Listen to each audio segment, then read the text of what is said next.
bebaskan hidupku.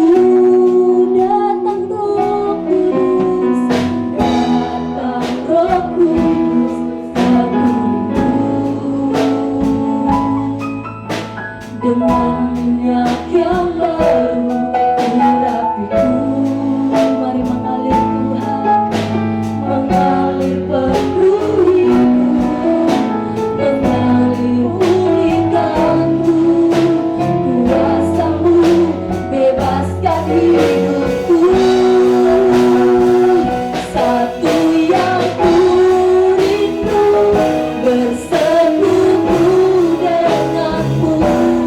Bawaku lebih lagi tinggal di namamu. Nikmati hadiratmu, janganlah seluruh hidupku. Kuasamu yang memberi. Mari berikan tepuk tangan bagi Tuhan. Haleluya. Ku kuduslah Tuhan,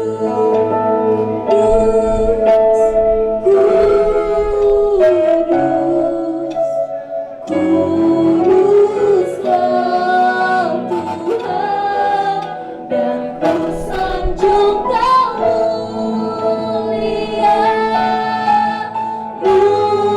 mulia.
Kami bersyukur ya Tuhan, oleh karena kemurahan Tuhan kami ada sampai dengan pada hari ini.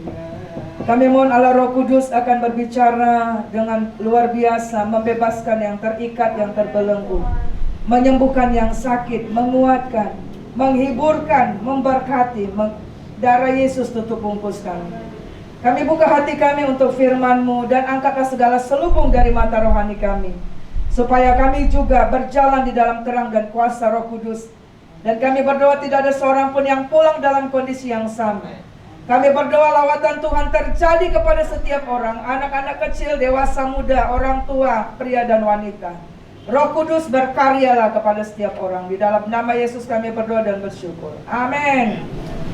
Shalom saudara. Ada semangat? Amin. Ada sukacita? Amin. Puji Tuhan. Hari ini kita bersyukur kita masih bernafas. Amin saudara. Kalau saudara masih bernafas, itu artinya saudara ada karya pekerjaan Tuhan yang belum selesai kita lakukan. Amin saudara. Ya. Dan masih ada kesempatan bagi kita untuk bertobat. Oleh sebab itu saudara, dalam setiap hari yang Tuhan berikan kepada engkau dan saya, mari jangan sia-siakan sedetik pun. Kami undang kita akan bangkit berdiri bersama-sama. Kita akan baca firman Tuhan, Kisah Rasul 2 ayat 1 sampai 13. Ketika tiba hari Pentakosta, semua orang percaya berkumpul di satu tempat. Tiba-tiba turunlah dari langit suatu bunyi seperti tiupan angin keras yang memenuhi seluruh rumah di mana mereka duduk. Dan tampaklah kepada mereka lidah-lidah seperti nyala api yang bertebaran dan hinggap pada mereka masing-masing. Maka penuhlah mereka dengan Roh Kudus, lalu mereka mulai berkata-kata dalam bahasa-bahasa lain seperti yang diberikan oleh Roh itu kepada mereka untuk mengatakannya. Waktu itu di Yerusalem diam orang-orang Yahudi yang saleh dari segala bangsa di bawah kolong langit. Ketika turun bunyi itu, berkerumunlah orang banyak. Mereka bingung karena mereka masing-masing mendengar rasul-rasul itu berkata-kata dalam bahasa mereka sendiri. Mereka semua tercengang-cengang dan heran dan berkata, bukankah mereka semua yang berkata-kata itu orang Galilea? Bagaimana mungkin kita masing-masing mendengar mereka berkata-kata dalam bahasa kita sendiri, yaitu bahasa yang kita pakai di negeri asal kita?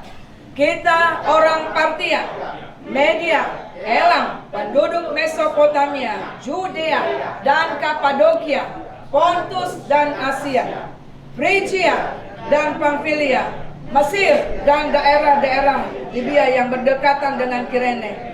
Pendatang-pendatang dari mereka berkata-kata dalam bahasa kita sendiri dengan perbuatan-perbuatan besar yang dilakukan Allah. Mereka semuanya tercengang-cengang dan sangat termangu-mangu sambil berkata seorang kepada yang lain, apakah artinya ini? Tapi orang lain menyindir, mereka sedang mabuk oleh anggur manis. Silakan duduk saudara.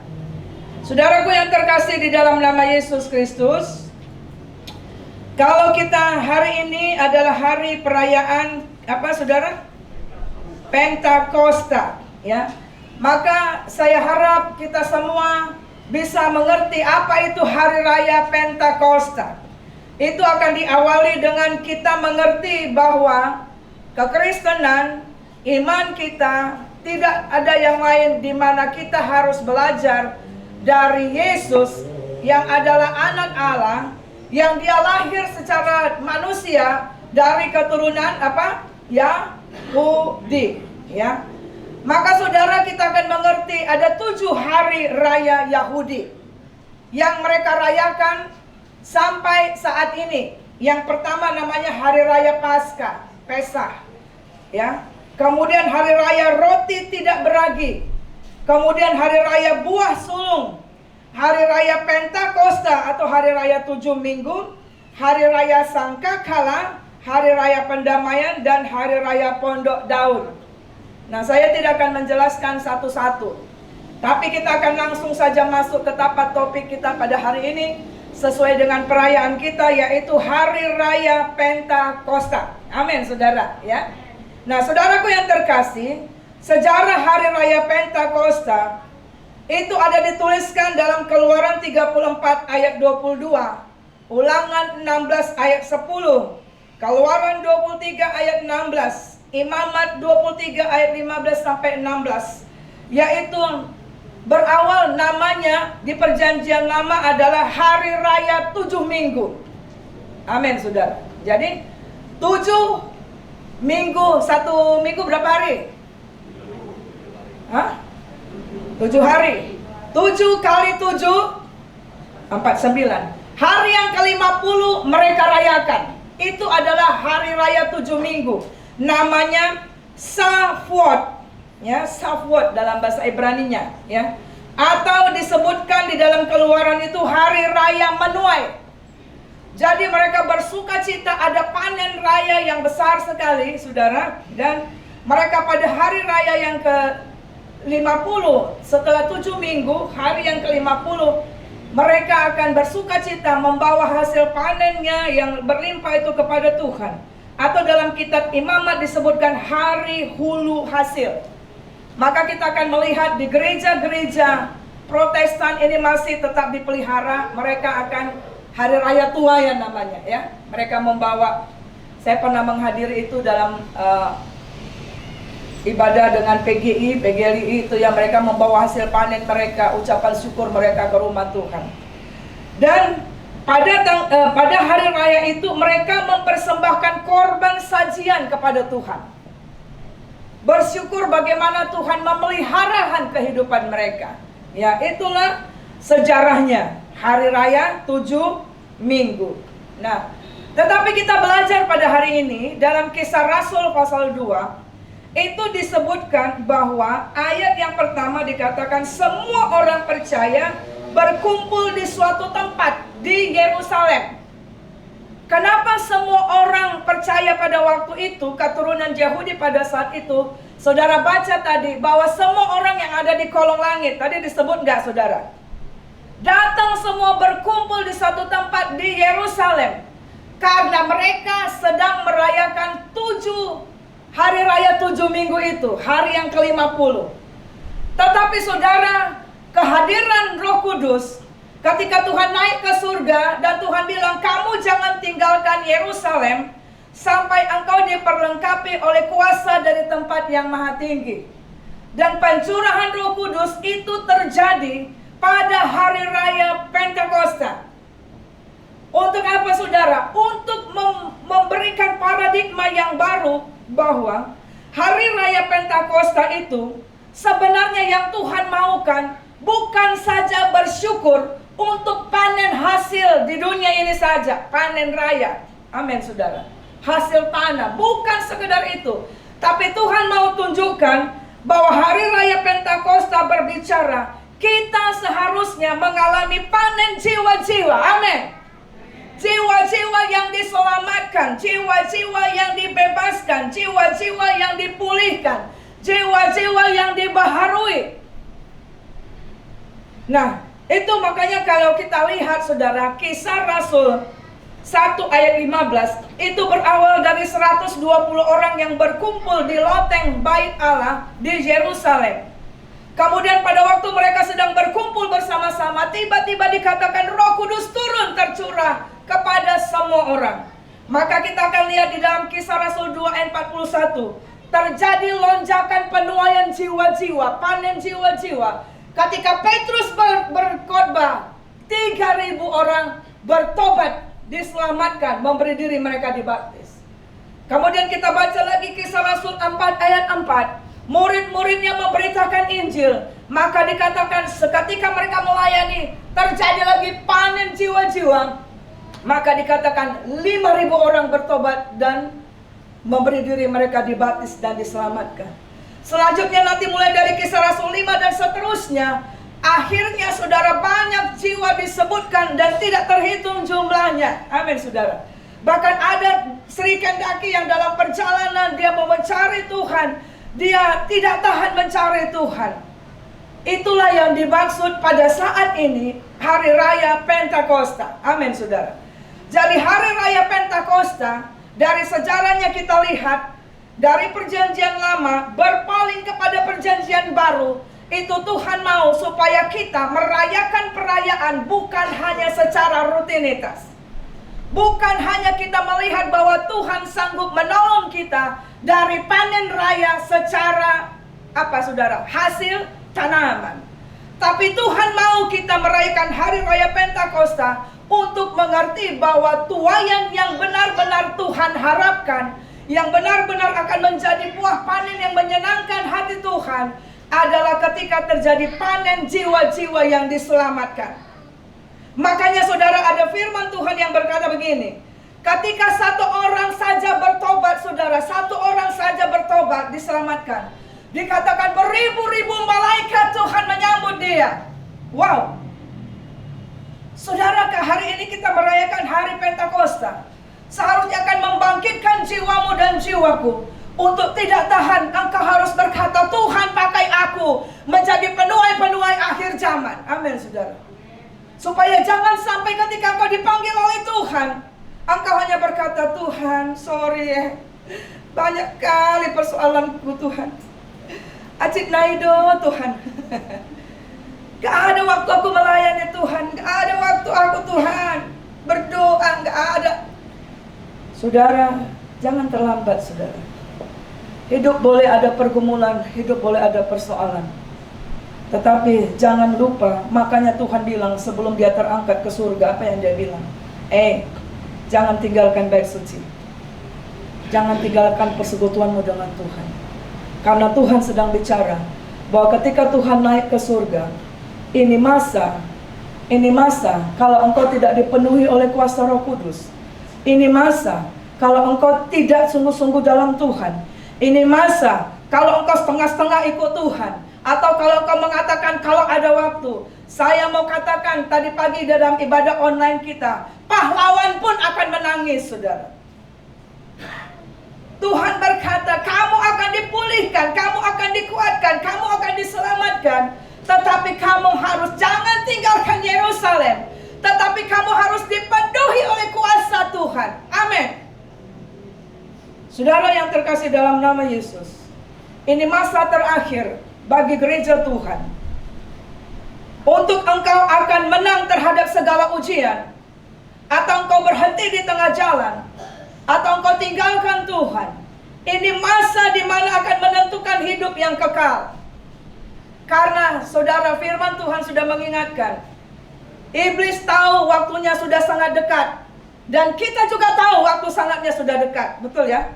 Karena ketika Tuhan naik ke surga, malaikat Tuhan bilang, orang Galilea, kenapa kamu bengong-bengong? Yesus terangkat ke surga. Yesus dengan cara yang sama akan segera datang ke bumi ini. Tetapi Tuhan tahu kalau dia naik ke surga, maka kita tidak bisa hidup dengan kekuatan kita. Karena kita adalah debu adanya. Kita tidak bisa melalui hidup ini tanpa pertolongan Tuhan. Maka Tuhan bilang, jangan tinggalkan Yerusalem. Tuhan berkata, melekatlah kepada Tuhan, dipenuhilah, berjalanlah, hiduplah di dalam kuat kuasa Roh Kudus, saudara. Saya nggak tahu, tapi saya merasakan dalam rohku berkata, saudara, ini hari saya menemui banyak orang yang bahkan pergumulan persoalan, bahkan saya juga ngalami pergumulan persoalan itu mulai bukan hanya dari keluarga kita sendiri, keluarga kita, tetangga kita, atau melalui apa saja, penyakit atau tantangan hidup. Dan kalau saudara tidak dipenuhi dengan kuasa Roh Kudus, saudara akan bisa murtad. Saudara akan bisa tinggalkan Tuhan. Saudara akan bisa terhilang, saudara. Ini masa ketika engkau tidak sungguh-sungguh di dalam Tuhan. Ketika engkau tidak mengizinkan Roh Kudus memutar balik kehidupanmu, mengambil alih seluruh kehidupanmu. Makanya di dalam kitab Wahyu dikatakan, yang kudus akan kudus. Tapi orang yang hidup dalam kecemaran akan. Artinya saudara, ini masa penentuan. Engkau mau sungguh-sungguh ikut Tuhan, atau engkau tidak ikut Tuhan. Ini masa engkau tidak berkata, hari ini aja aku melayani, besok enggak. Hari ini aja aku hidup kudus, besok enggak. No, saudara. Ini sedang tampian yang besar-besaran, saudara. Ini masa bukan kita waktunya lagi untuk bermain-main. Karena ketika Yesus naik ke surga sudah lama, saudara. Betul enggak ya? Udah lama enggak? Sudah lama. Artinya kita yang hidup sekarang ini waktunya sudah semakin dekat. Tuhan semua datang. Iblis akan membuat saudara akan sibuk. Kalau orang yang sibuk, tidak ada istirahat, saudara, maka timbullah kecemasan, kekhawatiran, ketakutan, tidak sempat melayani, tidak sempat doa. Murtad bukan tiba-tiba, tapi berawal dari engkau tidak suka doa, engkau tidak suka baca firman, engkau tidak suka beribadah, engkau meninggalkan persekutuan. Bahkan Ibrani 10 ayat 25 dikatakan, jelang kedatangan Tuhan, banyak orang membiasakan diri meninggalkan Tuhan. Tetapi dikatakan justru kita jelang kedatangan Tuhan, semakin seringlah kita dalam hadirat Tuhan, tidak meninggalkan Tuhan. Amin, saudara. Ya, saudaraku yang terkasih dalam nama Yesus, kita kembali kepada Kisah Rasul pasal 2. Ayat pertama di situ dikatakan, semua orang percaya berkumpul di suatu tempat di Yerusalem. Untuk apa? Untuk merayakan perayaan hari raya 7 minggu. Kalau kita pikir, kenapa mesti di hari raya yang ke-50 Tuhan mencurahkan kuasa Roh Kudus? Maka ada istilah Pentakosta. Ya, Penta hari yang ke-50, ya. Kenapa? Supaya itu masa, itu waktu yang tepat, supaya semua bangsa mengerti ini zaman yang terakhir, bahwa mereka harus percaya di dalam nama Yesus. Makanya saudara, ini sekarang zaman di mana Allah yang bekerja adalah dalam bentuk Roh Kudus, Rohnya Yesus. Sehingga kalau saudara menolak untuk ditegur oleh firman Tuhan, ditegur oleh Roh Kudus, saudara, maka itu yang disebut, saudara akan baca, saudara mendukakan Roh Kudus.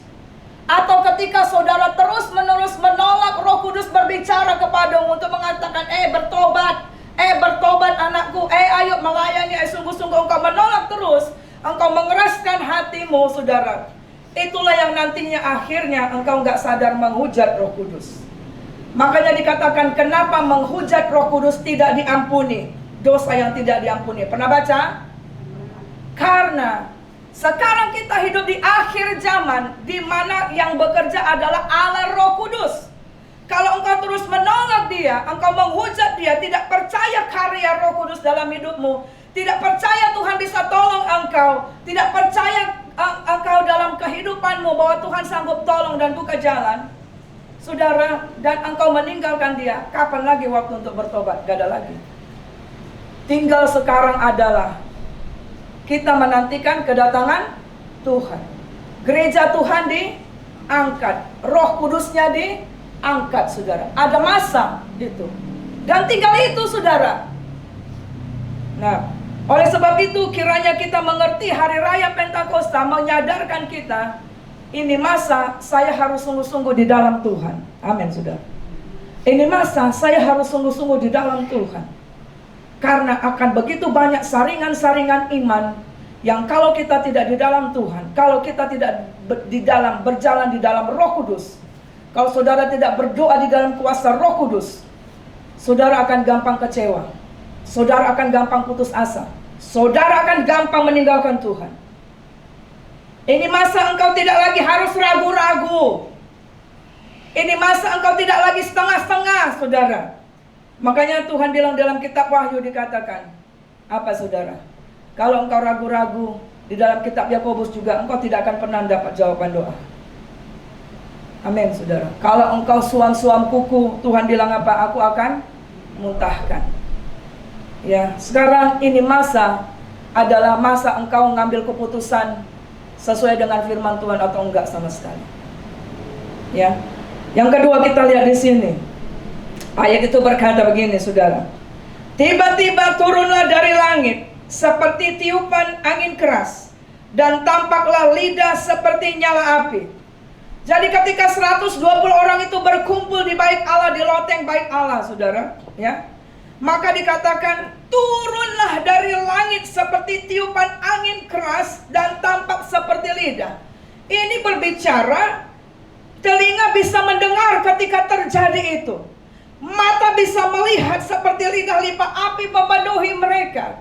Apa maksudnya ini? Bahwa kehadiran Roh Kudus dalam hidup seseorang itu dapat disaksikan sekelilingnya dan dapat dibuktikan dalam hidup orang itu. Saudara akan bisa tahu siapa yang dalam Tuhan, siapa yang tidak. Saudara akan bisa tahu siapa yang diurapi Tuhan, siapa yang tidak. Itu dari kesaksian hidupnya. Apa itu? Saya akan memberikan hanya 4 saja di sini. Yang pertama adalah, mari kita lihat slide berikutnya. Di dalam Kisah Rasul 2 ayat 14. Petrus, lihat gambar sebelah kiri. Ketika dia mengikuti Yesus, ketika Yesus mengalami proses dipindah sana pindah sini, ya kan? Dia kan mau dihakimi nggak layak, malam-malam dihakimi, nggak ada saksi, nggak ada pembela dia di dunia ini, ya. Nah, saudara yang terkasih, pada waktu itu sampai 3 kali Petrus menyangkal Tuhan. Bahkan dia katakan, aku nggak kenal itu. Siapa itu? Apa yang kau bilang? Siapa orang itu? Kan dibilang kau pengikut Yesus, ya. Dari logat ngomongmu kayaknya kau pengikut Yesus. Tapi dia pengecut. Dia meninggalkan Tuhan, dia sangkal Tuhan. Tetapi saudara, saat dia sudah bertobat, saudara, dia mengingat Yesus yang berkata, Petrus, aku melihat iblis sedang menampi engkau, tetapi aku berdoa supaya imanmu jangan gugur. Apabila engkau sudah kuat, maka engkau harus menguatkan orang lain. Dia ingat itu. Pada waktu ayam berkokok, dia bertobat, tidak seperti Judas. Judas tahu pada waktu itu ketika dia melihat Yesus disalib, dia juga merasakan, wah, siapa yang kusalib ini? Dia buang uang yang 30 perak, tapi dia nggak bertobat, dia bunuh diri. Beda, ya. Nah, ketika Petrus bertobat, ketika dia masuk dalam kumpulan yang 120 orang itu menantikan Tuhan, kita lihat dalam Kisah Rasul 2:14, Petrus yang tadinya menyangkal Yesus, berdiri di hadapan ribuan orang dan menyaksikan, memberitakan Yesus dengan semangat. Dan kalau saudara baca dalam Kisah Rasul 2 ayat 14, dengan suara nyaring. Amin, saudara. Itu karena apa? Karya Roh Kudus. Kita lihat yang berikut lagi. Petrus dan Yohanes. Pada waktu Yesus sebelum naik ke kayu salib, dia membawa muridnya, Petrus, Yakobus, Yohanes, ya. Dan ketika Yesus berdoa, dia berdoa sendiri. Sampai 3 kali dia melihat murid-muridnya itu sedang apa? Tidur. Tidak suka berdoa. Tidak mau melatih dagingnya. Sampai akhirnya ketika datang prajurit-prajurit untuk menangkap Yesus, baru mereka bangun. Ya. Nah, tetapi saudara, peristiwa Kisah Rasul 3 ayat 1, ketika mereka sudah dipenuhi dengan kuasa Roh Kudus, maka saudara lihat, dalam Kisah Rasul 3 ayat 1 itu berbicara, ada mujizat orang lumpuh yang mereka jumpai di pintu bait Allah disembuhkan. Pada saat apa? Pada saat itu Petrus dan Yohanes sedang pergi ke bait Allah mau sembahyang, dikatakan, seperti yang biasa dilakukan. Jadi kehidupan doanya yang tadinya tidur, saudara, tidak semangat, tidak mau melatih diri beribadah, berdoa, diubahkan oleh Tuhan. Amin. Maka kisah itu dikatakan, Kisah Rasul 3 ayat 1 itu. Ada satu lagu sekolah minggu, ya kan? Mas perak tak ku punya, tetapi yang ada ku beri dalam nama Yesus Kristus. Hai bangkit dan berjalanlah. Itu peristiwa pada saat dia akan masuk ke bait Allah. Kehidupan doanya dipulihkan. Kita lihat yang berikut, saudara, ya. Kisah Rasul 4 ayat 29 sampai 31. Ini kita mau baca. Yuk. Dan sekarang ya Tuhan, lihatlah bagaimana mereka mengancam kami, dan berikanlah kepada hamba-hambamu keberanian untuk memberitakan firman-Mu. Ulurkanlah tangan-Mu untuk menyembuhkan orang, dan adakanlah tanda-tanda dan mujizat oleh nama Yesus, hamba-Mu yang kudus. Dan ketika mereka sedang berdoa, goyanglah tempat mereka berkumpul itu, dan mereka semua penuh dengan Roh Kudus. Lalu mereka memberitakan firman Allah dengan berani. Saudara, saya sebutkan tadi bahwa kehadiran Roh Kudus itu bisa dilihat dan disaksikan orang dalam hidupmu, ya. Apa itu yang ketiga ini yang kita baca? Kehidupan doa jemaat bersemangat meminta Tuhan memberikan keberanian memberitakan firman. Amin, saudara. Yang tadinya semakin banyak ancaman, semakin dia, saudara, berkata, Tuhan, berikan kepada kami keberanian untuk memberitakan Injil. Doanya semangat, doanya adalah supaya orang lain diselamatkan, saudara. Itulah hari Pentakosta. Mengerti harus ada tuaian jiwa-jiwa, dan kita sebagai penuai akhir zaman bersama malaikat Tuhan. Amin. Itu mereka doa, saudara. Itulah hari raya Pentakosta. Kemudian kita lihat di dalam Kisah Rasul selanjutnya ayat ini, ayat 32 sampai 36. Ayo kita baca. Boleh ditampilkan lagi ayat ini selanjutnya. Mari kita baca. 1, 2 ya.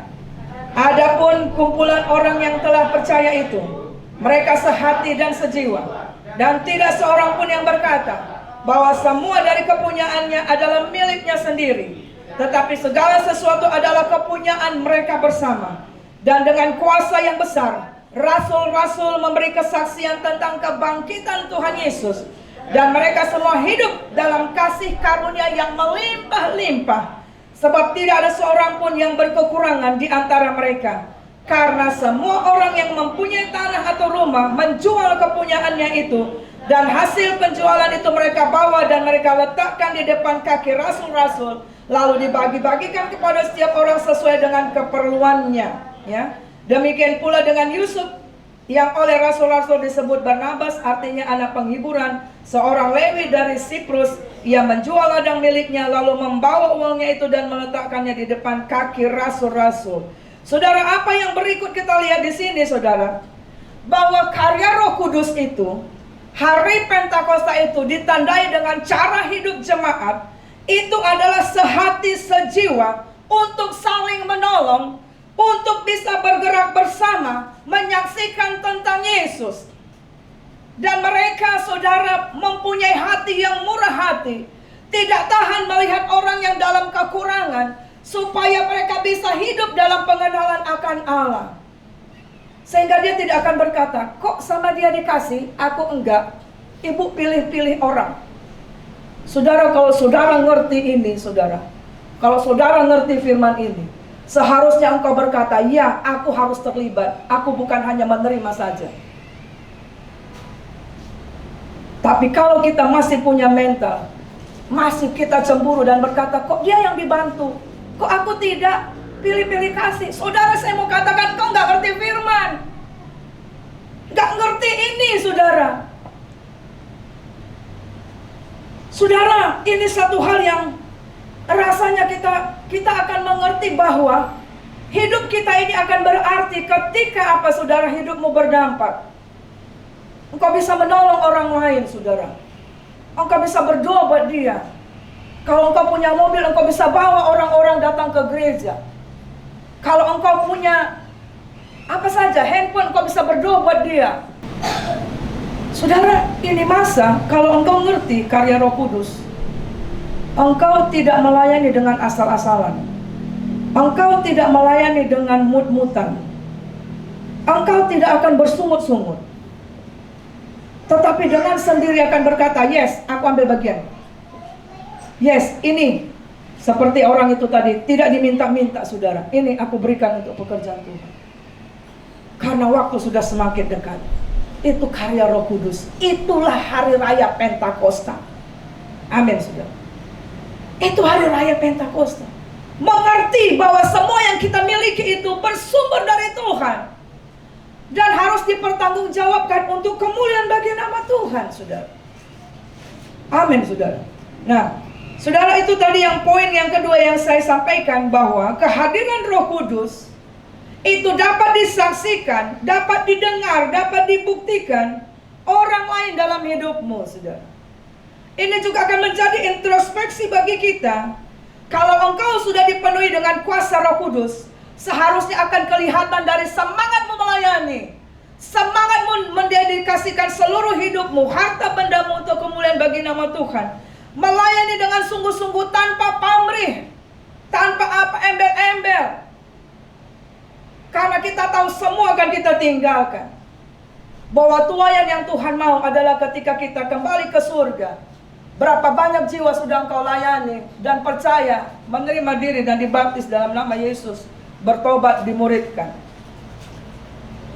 Saudara, kalau engkau punya kehidupan doa yang Senin Kemis, itulah yang membuat makanya engkau sering jatuh bangun, saudara.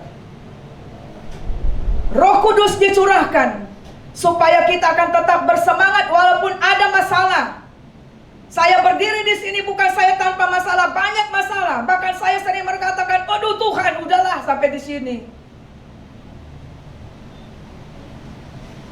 Kok begitu Tuhan? Sampai di sini aja. Tapi Roh Kudus membuat hatiku menangis, tidak. Sampai akhir hidup. Sampai Tuhan lihatkan, saudara, banyak orang pakai putih-putih dan lemas. Dan Tuhan kasih lihat, saya harus pergi beritakan Injil terus, saudara. Saya bilang, Tuhan gak kuat. Tapi Tuhan ingatkan ada Roh Kudus. Amin, saudara. Ini masa kalau engkau menolak Roh Kudus, engkau akan terhilang. Ini masa ketika engkau tidak punya komitmen sama Tuhan, Tuhan sebentar lagi akan datang. Masa pemurnian, saudara. Saudaraku yang terkasih dalam nama Yesus, yang ketiga kita lihat dalam Kisah Rasul ini, bahwa setiap yang hadir pada waktu itu dipenuhi oleh Roh Kudus. itu berbicara Roh Kudus tercurah kepada setiap orang yang menantikannya. Roh Kudus tercurah kepada setiap orang yang haus dan rindu, yang hidup bertobat, yang mengatakan aku tidak bisa hidup dalam duniaku sendiri Tuhan tanpa Engkau. Bukan seperti dulu saudara dalam perjanjian yang lama, bahwa Roh Kudus hanya dicurahkan kepada orang-orang tertentu, nabi, raja, dan imam, karena mereka yang melakukan pekerjaan Tuhan. Tetapi dengan Yesus naik ke surga, makanya Tuhan bilang adalah lebih baik bagiku untuk pergi ke surga, supaya dicurahkanlah Roh Kudus itu kepada semua orang. Kita baca Yoel 2 ayat 28 sampai 29. Ayo kita baca. Kemudian daripada itu akan terjadi bahwa aku akan mencurahkan rohku ke atas semua manusia. Maka anak-anakmu laki-laki dan perempuan akan bernubuat. Orang-orangmu yang tua akan mendapat mimpi. Teruna-terunamu akan mendapat penglihatan-penglihatan. Juga ke atas hamba-hambamu laki-laki dan perempuan akan kucurahkan rohku pada hari-hari itu. Kitab Yoel berbicara, hari Tuhan sudah semakin dekat dan seorang pahlawan akan menangis. Artinya, kalau kita tidak dipenuhi dengan kuasa Roh Kudus, kita tidak akan kuat menghadapi tantangan hidup ini. Makanya Tuhan keras menyampaikan itu sebelum dia naik ke surga. Yang akan bisa membuat engkau semangat berdoa, semangat melayani Tuhan, semangat melakukan kehendak Tuhan sampai akhir hidup. Semangat engkau bisa tetap terus berjalan walaupun ada penyakit, walaupun ada tantangan, adalah karya Roh Kudus di dalam hidup kita. Amin. Karya Roh Kudus yang membuat engkau bisa berkata tidak terhadap dosa. Karena Roh Kudus mempunyai tugas apa? Menginsafkan akan dosa, menginsafkan akan kebenaran, menginsafkan akan penghakiman. Roh Kudus bertujuan menghiburkan kita, menguatkan kita, menopang kita. Bukankah itu yang kita perlukan di akhir zaman ini, saudara? Amin, saudara. Firman Tuhan bilang, apapun boleh terjadi, tetapi ketika engkau masih punya iman, engkau berjalan di dalam kuasa Roh Kudus, engkau akan bisa melaluinya. Ya, saudara. Makanya kita lihat di sini, saudara. Setiap orang yang hadir dipenuhi Roh Kudus berbicara. Roh Kudus tercurah kepada setiap orang yang menantikannya, yang hidup dalam pertobatan. Artinya, Roh Kudus bukan hanya milik satu denominasi gereja. Anak-anak perlu penuh dengan kuasa Roh Kudus. Remaja pemuda penuh dengan kuasa Roh Kudus, ya. Kemudian apalagi? Orang tua juga penuh dengan kuasa Roh Kudus. Kenapa, saudara? Itu yang akan membuat kita bisa finishing well hidup ini. Saudara yang terkasih dalam nama Yesus, jangan anggap sepele anak kecil untuk tidak dengar firman Tuhan dan mengalami pertobatan. Hari Jumat yang kemarin, sebelum saya melayani di satu kumpulan yayasan perguruan Kristen, guru-guru dari TK, SD, SMP, SMA, SMK dengan yayasannya. Dalam perjalanan saya berhenti sebentar karena ada telepon dari Tanah Karo. Jadi dia bilang, ibu, dia menangis. Beberapa waktu yang lalu, saudara, suaminya dipanggil oleh Tuhan, masih muda. Kemudian dia berkata, aduh, anakku sedang membawa temannya dari Brastagi menuju Medan. Tapi teman perempuannya itu masih saudaranya, ya, masih keluarga, satu kampung. Anaknya diinsafkan oleh Roh Kudus, mendengar mamanya bilang, kamu gak boleh berhubungan dengan dia, masih terlalu dekat hubungan kekerabatan itu, tidak boleh. Sehingga anak itu memutuskan tali persahabatan itu, dan dia mengantar anak itu dari Brastagi ke kota Medan. Itu Senin itu, saudara, karena mau ujian. Kami doanya Jumat.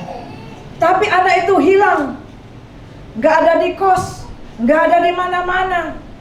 Sehingga semua keluarga datangin keluarga ini. Ibu ini hampir putus asa, karena anaknya gitu sudah nganterin, langsung balik lagi ke Brastagi, saudara.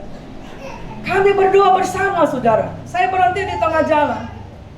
Dan saudara, tadi pagi saya tanya, apa kesaksianmu? Saya baru tanya tadi pagi.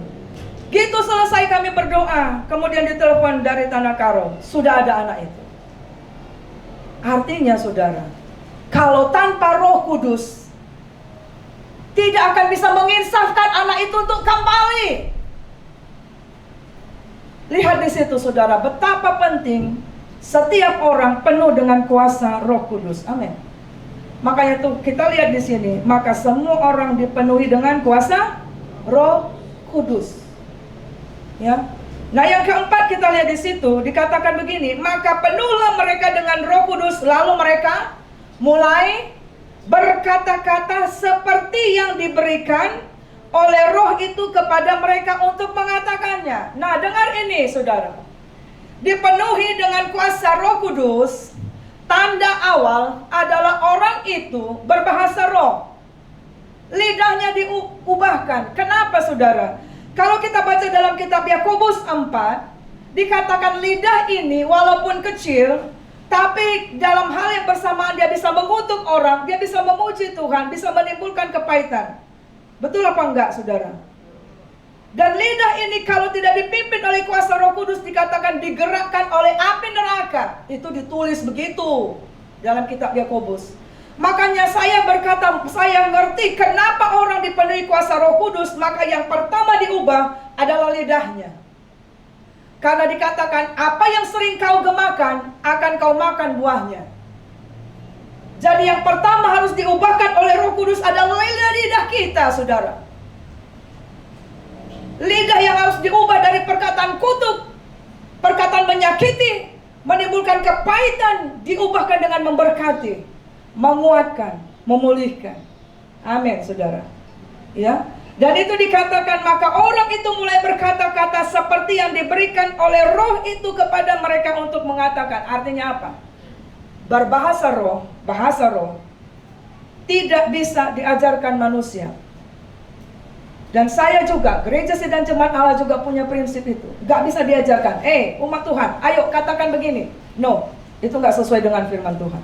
Ya, karena firman Tuhan berkata, ketika Roh Tuhan turun ke atasmu, Roh Kudus sendiri yang akan mengubah lidahmu dengan perkataan yang mana? Yang Tuhan kasih sendiri dari surga. Amin saudara. Dan gak bisa kita ulang-ulang saudara atau diajarin. Bilang begini, haleluya, sandal lama sandal jepit, ya kan? Seperti itu, kagak bisa saudara ya. Karena itu adalah pemberian Tuhan supaya orang itu bisa melakukan. Dan yang paling penting adalah turunnya kuasa Roh Kudus, supaya engkau dan saya menjadi saksi. Kita bisa melakukan kehendak Tuhan. Walaupun banyak tantangan, tapi kita akan bisa melakukan kehendak Tuhan. Itu gunanya kuasa Roh Kudus bagi kita. Bukan menunjukkan bahwa kita lebih hebat. No. Saya mau katakan, ketika engkau penuh dengan Roh Kudus, bahasa lidah, bukan berarti menunjukkan kerohanianmu lebih hebat. Halo? Ya, bukan itu maksudnya. Bukan kita akhirnya merendahkan orang. No, bukan itu tujuannya. Tapi lihat apa yang Tuhan bilang, kenapa kita penuh dengan kuasa Roh Kudus, supaya kita dipimpin dalam kehendaknya. Supaya kita akan bisa berkemenangan menghadapi tantangan hidup ini. Saya mau saudara untuk juga seperti Rasul Paulus berkata begini, saya berdoa dengan bahasa sesuai dengan pikiranku. Seperti kita ini doa biasa kan? Dengan hikmat. Tapi perlu engkau berdoa di dalam kuasa Roh Kudus. Ketika saya berdoa di dalam kuasa Roh Kudus, saudara tidak ingat waktu. Bahkan itu yang dikatakan dalam kitab Roma. Keluhan-keluhan kesesakan yang tidak bisa terucapkan. Bahkan hampir kita mungkin menyerah di tengah jalan. Hampir kita mengatakan, udahlah Tuhan, biarin aja lah tuh orang. Bandel kali pun misalnya kita seperti itu ya kan. Tuhan gak sanggup. Tapi Tuhan angkat, Tuhan hiburkan, Tuhan mengerjakan, Tuhan mengubahkan. Wow. Sehingga kita ada kekuatan rohani melaluinya, saudara. Saya mau ada kesaksian, tapi ini saya nggak usah sebutkan orangnya yang ada di sini. Dia 2 kali berkata, Ibu, aku berhenti melayani Tuhan. Nggak bisa lagi uangku ini mencukupi sewa rumah dan sebagainya. Tapi saya bilang sama dia, berjalan kamu di dalam kuasa Roh Kudus. Yang kau kerjakan adalah pekerjaan Tuhan. Apakah Tuhan tidak akan bisa memberikan engkau ongkos? Orang yang mengerti itu akan berkata amin. Dan saya melihat dia masih melayani sekarang, dan saya melihat bagaimana Tuhan tolong dia. Amin, saudara. Ya, saudaraku yang terkasih. Ya. Yang kelima kita lihat di sini. Kita mendengar orang itu berkata begini. Orang-orang yang di luar dari yang 120 itu. Karena ketika mereka penuh dengan kuasa Roh Kudus, orang-orang sekitar Yerusalem itu mendengar suara, yaitu dia berkata gini, kita mendengar mereka berkata tentang perbuatan-perbuatan besar yang dilakukan Allah. Maka kita mengerti hari raya Pentakosta berbicara bahasa roh itu adalah untuk memuliakan Allah, bersaksi tentang kebesaran Allah. Jadi kalau ada orang dipenuhi dengan kuasa Roh Kudus, tapi masih kata-kata kotor, tidak betul. Saya bilang itu bukan Roh Kudus. Kalau hidupnya tetap dalam kenajisan, itu bukan Roh Kudus. Ya, saya mau sebutkan. Atau orang itu dulu pernah penuh dengan kuasa Roh Kudus, tapi tidak memelihara kuasa Roh Kudus, maka dia mengulang-ulang yang lama. Karena saya juga pernah berkata begini, bagaimana dia ya bisa melakukan pemberontakan sedemikian hebat, mengacaukan demikian hebat, begitu jahatnya, padahal di gereja nanti dia seperti penuh dengan Roh Kudus, banting-banting kursi. Itu bukan Roh Kudus. Kehidupan Roh Kudus terlihat dalam kehidupan orang itu. Jadi supaya saudara jangan punya pikiran, dia bahasa roh, tapi kok gitu hidupnya nggak bertobat. Saudara harus bisa punya pengenalan akan Roh Kudus atau tidak. Dari kehidupannya engkau bisa menilai, ya. Yang terakhir, ayat 13 berkata, di antara orang yang dipenuhi dengan kuasa Roh Kudus, tetapi tetap masih ada orang yang dikatakan itu apa? Ada orang, maka mereka bilang apa? Menyindir. Mereka bilang apa? Mereka mabuk anggur. Padahal waktu itu masih jam 9 pagi. Orang mabuk biasanya malam, tengah malam. Nah, apa yang kita pelajari yang keenam ini? Di dalam kita mengikut Tuhan, di dalam saudara akan dipenuhi dengan kuasa Roh Kudus, atau saudara mengambil komitmen percaya dan dibaptis, akan tetap ada kumpulan orang ya yang tetap tidak percaya, yang akan menolak baptisan, yang akan menolak pencurahan Roh Kudus, yang mengatakan itu sesat, yang mengatakan berkata Roh Kudus itu sesat dan sebagainya, yang menyindir, yang mengolok-olok tentang penuh Roh Kudus. Artinya, saudara, apa itu artinya? Apakah saudara kalau ada orang menyindir saudara, mengolok-olok saudara karena saudara penuh Roh Kudus, maka saudara akan ambil sikap nggak mau penuh Roh Kudus? Saya tanya saudara. Halo? Ngerti maksudnya? Halo, ngerti maksudnya? Apakah ketika lingkunganmu akan mengejek engkau ketika engkau akan dibaptis Roh Kudus, menyindir engkau, sehingga engkau akan menarik diri seperti kumpulan itu? Gak maulah, nanti dibilang pula aku sesat. Akan ada orang seperti itu. Tapi saya mau katakan, kalau engkau punya sikap seperti itu, yang rugi bukan Tuhan. Amin. Yang rugi adalah siapa? Kita.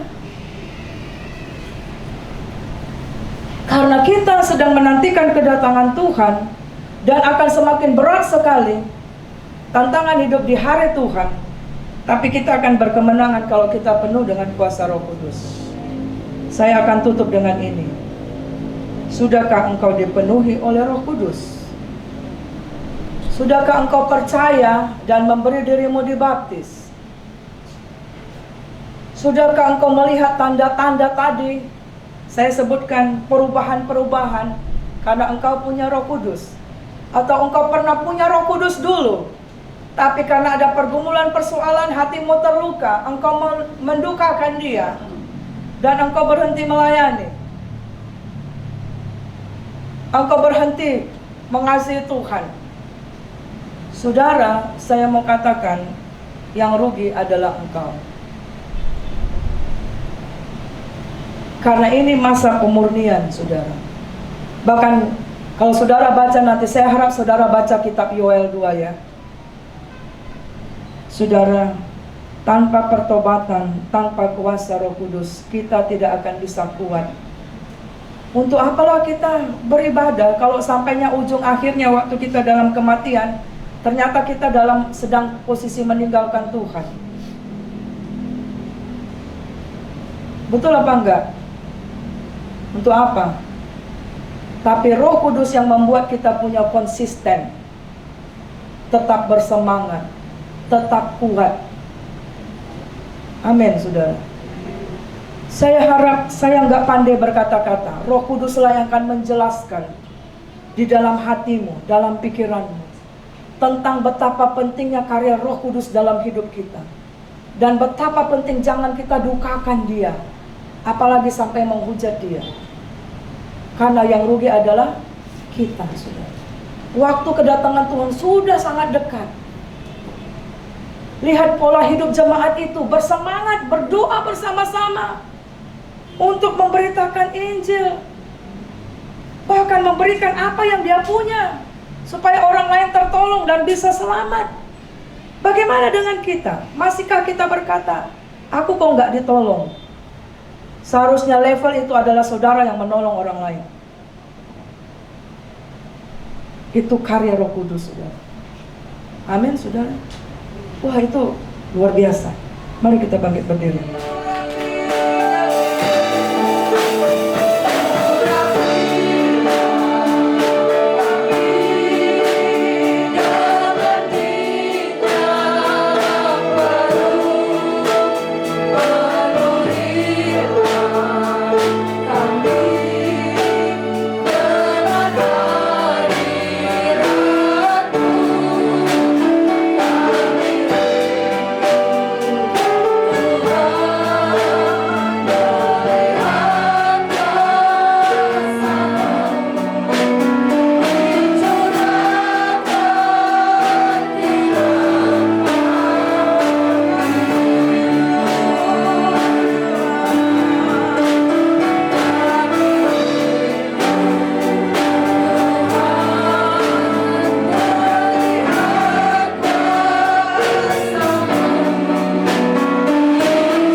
Sehingga kami akan bisa tetap bertahan.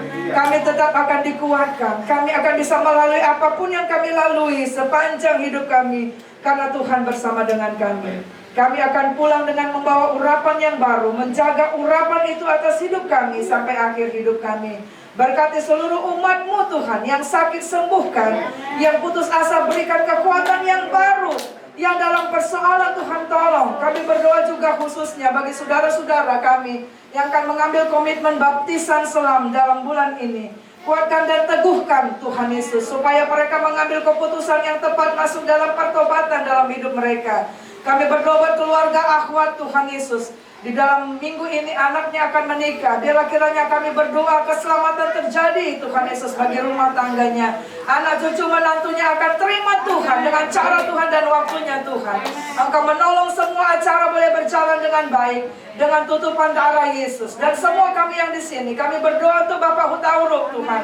Pasca dia operasi Tuhan, berikan semangat kepadanya, berikan dia kekuatan Tuhan Yesus. Engkau hiburkan istri dengan anak-anaknya, kuatkan dan teguhkan, sembuhkan dia dengan kuasa darah-Mu. Bilur-bilur-Mu menyembuhkan. Saudara-saudara kami akan menghadapi persalinan Ibu Geri, Ibu Nura, Ibu Yani. Tuhan, Engkau memberkati kandungan mereka Tuhan, dan Engkau akan menolong persalinannya mereka dalam keadaan baik, dalam keadaan sehat. Dan Tuhan tolong mereka dengan kekuatan daripada Allah. Terima kasih Tuhan, saat kami akan berpisah satu dengan yang lain, maupun kami akan melanjutkan sebagian yang akan dalam rapat, Tuhan akan tolong kami, mengurapi kami. Di dalam nama Yesus kami sudah berdoa, dan kami mau